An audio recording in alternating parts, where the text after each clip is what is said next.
It's 8 a.m., my bags are packed, and I'm looking forward to the next stop of my trip from New York to London.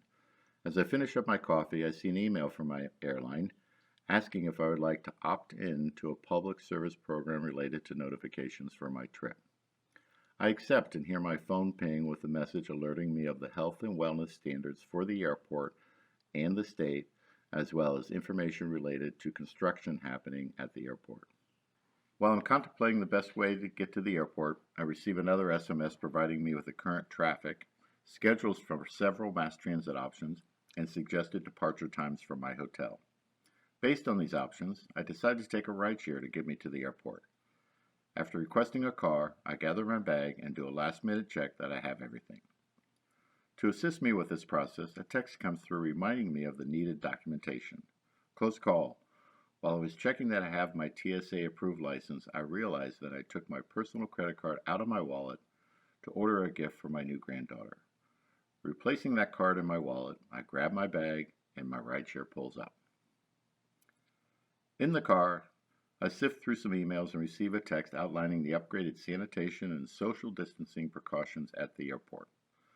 A follow-up text comes through with an airport map illustrating hand sanitizer stations, dining options, and restrooms. Before my car gets to the airport and shortly after getting caught up on emails, a check-in reminder text is delivered with information related to the current TSA lines. Lines are short, so I'm cleared to go through security whenever I arrive. Thus far, there have been 7 interaction points with the airport, even before stepping foot in the door or needing to engage with a staff member. When my car arrives at the airport, I grab my bags and make my way inside. My phone buzzes as I receive health and wellness reminders, the airport map, and Wi-Fi connection information. I look around to orient myself to the map when another message comes in recommending that I go through security in Terminal 2, as the lines are short at this time. Walking toward Terminal 2, I get a message informing me of the latest security procedures at Terminal 2's TSA check-in point.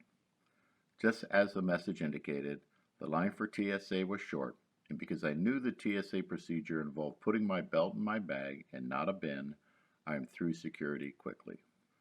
Despite my coffee at the hotel, I could go for another cup of caffeine. A text comes in with a coupon for one of the dining options in Terminal 2, offering a small cup of coffee for just $1.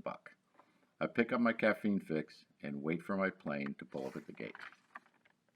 While at the airport, I was provided with 5 different points of information to make my trip to the gate smooth and safe. After a smooth flight, I touch down in London. Once I take my phone off airplane mode, I receive a message alerting me of the health and wellness standards at the airport in England. A follow-up message quickly comes in to provide me with directions to transportation and which baggage carousel will have the bags from this flight had I checked a bag. I depart the plane and head toward the transportation pickup based off the directions provided me. A new message comes in from the airport concierge who asks me how he can assist me today.